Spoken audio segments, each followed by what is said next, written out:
है और 5 बजे से दोनों देशों में युद्ध विराम लागू यानी कि सीज फायर। बड़ी खबर ऑपरेशन सिंदूर के बाद जो अब प्रेस कॉन्फ्रेंस की गई है, जहां विदेश सचिव ने जानकारी दी कि भारत पाकिस्तान में सीज फायर। और अभी कुछ देर पहले जब सरकार कह रही थी कि अगर कोई कार्रवाई की जाएगी इसके बाद आतंकी हमले से जुड़ी हुई तो वो एक्ट ऑफ वॉर होगा, लेकिन अब विदेश सचिव ने जानकारी दी कि भारत सरकार ने भी इसकी पुष्टि की है कि भारत और पाकिस्तान में जो एस्केलेटेड सिचुएशन थी, जो एक्ट ऑफ वॉर में तब्दील हो जाती, अब भारत पाकिस्तान में सीज फायर। दोनों देश युद्ध विराम पर आ दिए। हालांकि डीजीएमओ की तरफ से पहले फोन गया भारत को और जो डिप्टी पीएम है पाकिस्तान के, उन्होंने अपने ऑफिशियल ट्विटर हैंडल से भी कहा है कि युद्ध विराम लागू हो गया है। भारत सरकार ने भी इसकी पुष्टि की है।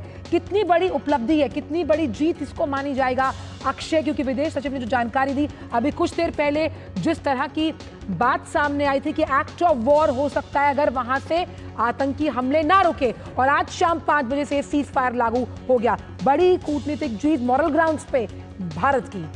जी, अगर इसके मायने बताए और कितनी बड़ी जीत है तो ये बहुत बड़ी जीत, ऐतिहासिक जीत के तौर पे इसे देखा जाएगा। भारत सरकार की जीत है, ये भारतीय सेनाओं की जीत है, क्योंकि हमने ये कहा है कि अब अगर रिटेलिएशन में किसी तरह से आप जंग रोक रहे हैं, लेकिन आपकी तरफ से अगर कोई आतंकवादी कल को आता है और किसी तरह से आतंकवादी गतिविधि को अंजाम देता है तो उसको भी एक्ट ऑफ वॉर ही माना जाएगा। यानी कि आज से अगर 1 साल बाद या 10 साल बाद भी कोई आतंकवादी गतिविधि भारत के अंदर होती है और उसके कोई भी रूट्स अगर पाकिस्तान तक ट्रेस किए गए तो भारत उसको एक आतंकवादी गतिविधि के जगह एक पाकिस्तान द्वारा किया गया हमला मानेगा। यानी कि एक्ट ऑफ वॉर की तरह जिस तरह से रिटेलिएशन किया जाता है उसी तरह से रिटेलिएशन करके पाकिस्तान को सबक सिखाया जाएगा। तो पाकिस्तान को सचेत कर दिया गया है, चेतावनी दी गई है एक तरह से इस स्टेटमेंट द्वारा कि किसी भी तरह